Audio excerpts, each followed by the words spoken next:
Ini udah waktunya Baratayuda, Pak. Ya, ini sudah detik-detik Baratayuda dan mau dilambangkan dalam perang saudara ini.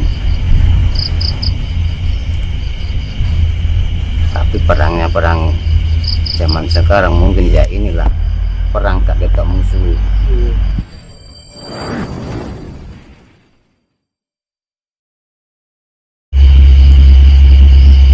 Mbah Hinsik, nenek moyang itu ngomong sudah pernah bicara.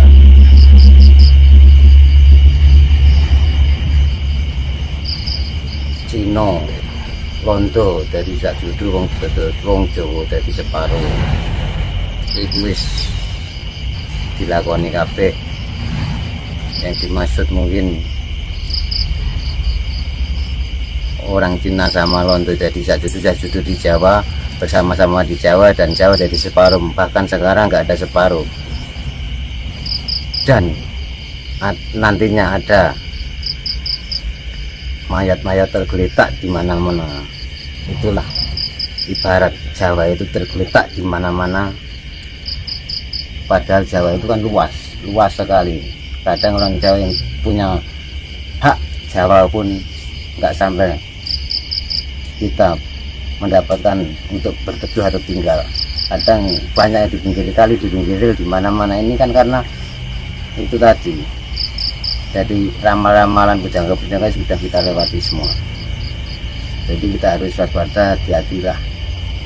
Kita hadapi ini tidak boleh dengan apapun, tidak bisa saling menyalahkan siapapun. Karena ini ada pergantian zaman atau pergantian kiamat. Pergantian zaman atau pergantian kiamat, dan nanti akan terjadi bangkitnya Majapahit kedua. Bangkitnya Majapahit kedua berarti itu kerajaan. Mungkin Jawa kejawen Majapahit dulu yang bangkit dari timur. Jadi sudah terlihat sedikit-sedikit sinar dari timur itu. Kebangkitan Majapahit kedua adalah ini nanti mungkin akan terjadi. Karena sudah lihat dari situasi sekarang, mungkin kalau dilihat suatu alam mungkin ini juga patung geletak di mana-mana. Ini sudah agak kelihatan dikit-dikit. Maka kita pahami, maka terjadilah apa yang terjadi. Itu sudah kehendak Allah Subhanahu wa Ta'ala atau Gusti Kang Maha Kuwasa.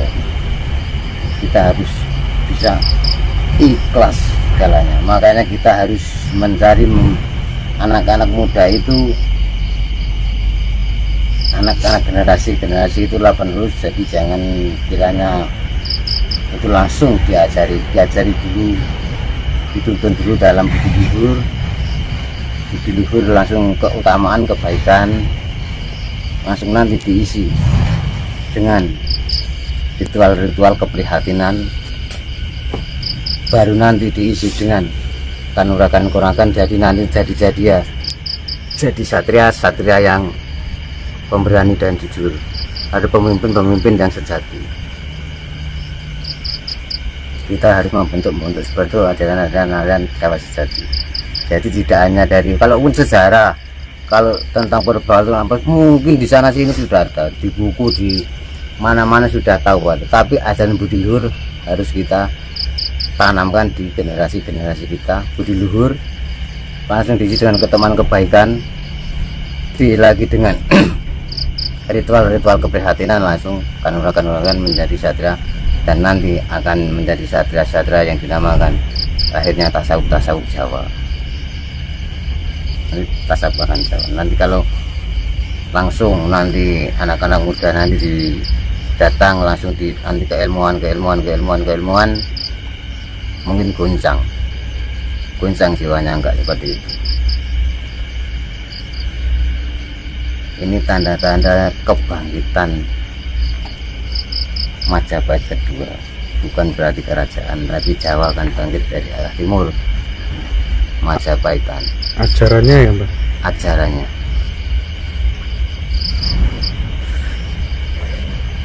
Ini harus hati-hati waspada, karena kita tak boleh bersaingan atau kita saling ejek, nggak usah. Orang Jawa diejek apapun diam aja, karena orang Jawa itu sejatinya sudah diam dari dulu diam. Kesaktian orang Jawa adalah ya, diam tapi mencermati atau menghayati semua keadaan dihadapi dengan sabar dan mengalah. Ya, mudah-mudahan anak-anak generasi muda harus bina dengan budi luhuran dulu. Masalah keilmuan kalau kita gembar-gembor misalkan dari ajaran buku atau apa atau dari buku, mungkin dalam toko-toko buku anak-anak muda sudah beli sejarah atau bekal yang budi luhurnya ini yang harus dibinakan, diajarkan kepada generasi muda. Contohnya budi luhur apa aja, Mas? Ya perilaku, benar. Contoh aja berbagi kepada orang tua berbudi luhur, nanti kebaikannya perbuatannya ke arah ke situ. Ritual keprihatinannya nanti prihatin dalam apa saja menerima. Kalau keilmuan nanti kalau sudah itu keilmuan atau kanuragan mudah masuk, mudah dipelajari, dan nanti kalaupun mau mendapatkan itu akan menjadi satria yang jujur. Karena ini Arjuna sudah menyiapkan panahnya, dan Kresna, mungkin Prabu Kresna yang sebagai kusir sudah menyiapkan kereta kencananya untuk berbaroto itu. Dan nanti musuhnya dia akan saudara sendiri, Adipati Soekarno itu dalam pewayangan, dan kemudian adalah Prabu Salyo. Jadi nanti mungkin arah panah itu penggalkan kepala Adipati Soekarno itu saudaranya. Ini udah waktunya Baratayuda, Pak. Ya, ini sudah detik-detik Baratayuda dan mau dilambangkan dalam perang saudara ini. Tapi perangnya perang zaman sekarang mungkin ya inilah perang gak kita musuh. Perang gak kita musuhnya paling abad ini. Apa maksudnya? Misalkan ada juga ada salah, ini aturan ini dilanggar dihukum 1 tahun, tapi mengapa yang di penjara dikeluarkan? Aneh kan juga. Waktu dikeluarkan malah maling ya, Pak? Iya, malah ini kalau melanggar malah penjara 1 tahun. Hari ini dikeluarkan, besok masuk penjara lagi, Mbak. Ya itu anehnya ini.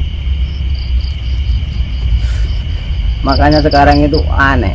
Ya enggak aneh, memang zamannya. Kita itu apalah, kita yang dinyanyikan tiap hari kan cuma bekal-bekal kematian, kiamat, kematian, amal kan itu toh.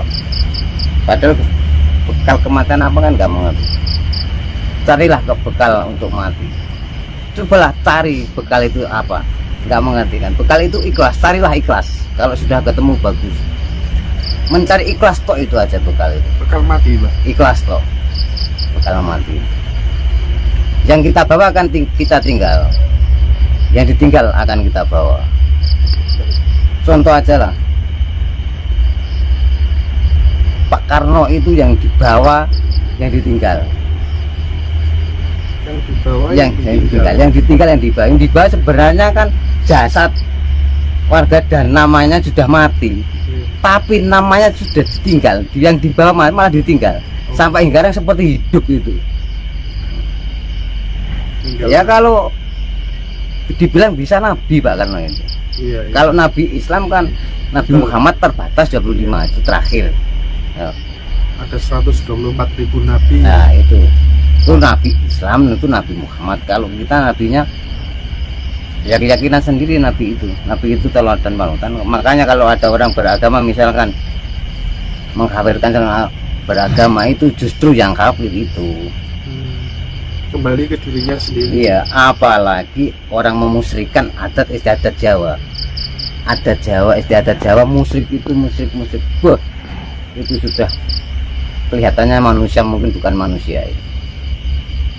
Karena kan budaya Jawa itu kan kunci ya. Dasar itu kan sejarah Jawa itu dasarnya. Jadi harus dikenang, jangan dilupakan sejarah itu. Budaya itu kunci Jawa. Kalau sampai lepas kunci kan sudah budaya Jawa itu.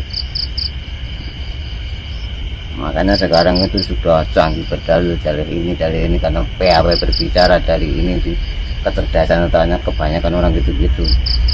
Keilmuan diberikan terus orang itu melakukan, apakah orang itu setelah melakukan itu akan tercapai tujuannya orang yang meminta itu kan. Sedangkan yang bicara mungkin belum pernah melakukan karena keilmuannya tinggi dalam pembicaraannya dalam ini semuanya kan. Ada juga orang yang bilang wah itu menjual ayat, enggak. Yang namanya menjual ayat itu ada buku ditulis itu namanya membuat ayat, menjual ayat. Akhirnya bukunya terjual, itu menjual ayat. Tapi kalau menjual yang namanya yang ngomong di mana di panggung itu wis ibaratnya penyanyi dibayar gitu aja, dia nyanyi bayar gitu, jadi nggak menjual ayat. Makanya namanya pengajian atau itu dimanapun tempat, biarpun di sawah, di pasar atau di atas genteng, yang penting isi kajiannya, isi pengajiannya itu. Kadang kita melihat sekarang itu yang didatangi kan bukan isinya, kadang orangnya, kadang lucunya, kadang kepandaiannya, kadang jahilnya, kadang enggak. Setelah lepas kita pulang lupa karena lucunya, karena pandainya, karena pelawakannya kan gitu toh. Makanya salah kaprah ayat-ayat dalam ayatnya. Mbak nek ten gini dawa Pak niki Mbah wonten pelacak silake kuntul miber niku maksudnya pripun Mbah? Pelacak kuntul miber niku Mbah. Ya mokal nggak ada, itu aja sudah. Tipake kuntul miber ya itu sudah ibarat mencari bayangan kita sendiri, megang bayangan sendiri itu. Boleh ono telapakane kuntul miber, enggak ada. Makanya ada pepatah, misalkan orang Jawa dulu, sing gawe balekke sing utang nyaur, sing nyilih balekke, sing gawe nganggo, sing utang nyaur, sing silih balekke. Nah, sing utang budi pekertine wong Jawa kuwi ilang budi pekertine kabeh do balekno.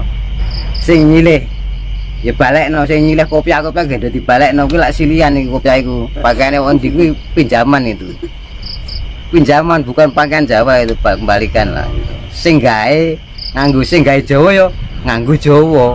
Itu ya artinya orang-orang dulu tuh pas main itu sudah berjalan semuanya ini.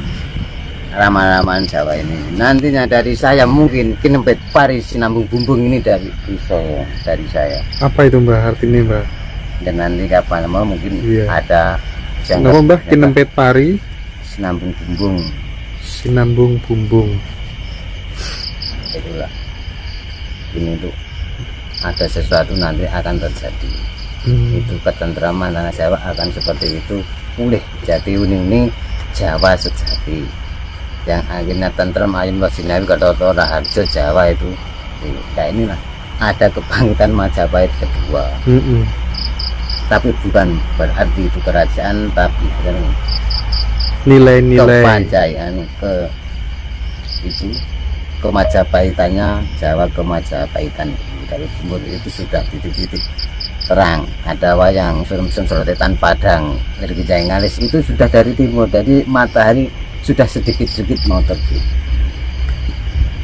Mungkin itu sudah orang iya arahnya sudah betul, ini benar-benar. Dan nanti akan terbukanya kodok ketutupan batok ini tadi akan terbuka, dan kodok nyempeli langit ini nanti terbuka. Sekarang pun makanya belum ada yang berani atau bisa nggak berani. Sebenarnya tahu, tapi mungkin nggak berani, belum bisa. Pepatah-pepatah Jawa jaga penjaga diri itu ya itulah keprihatinannya lakunya.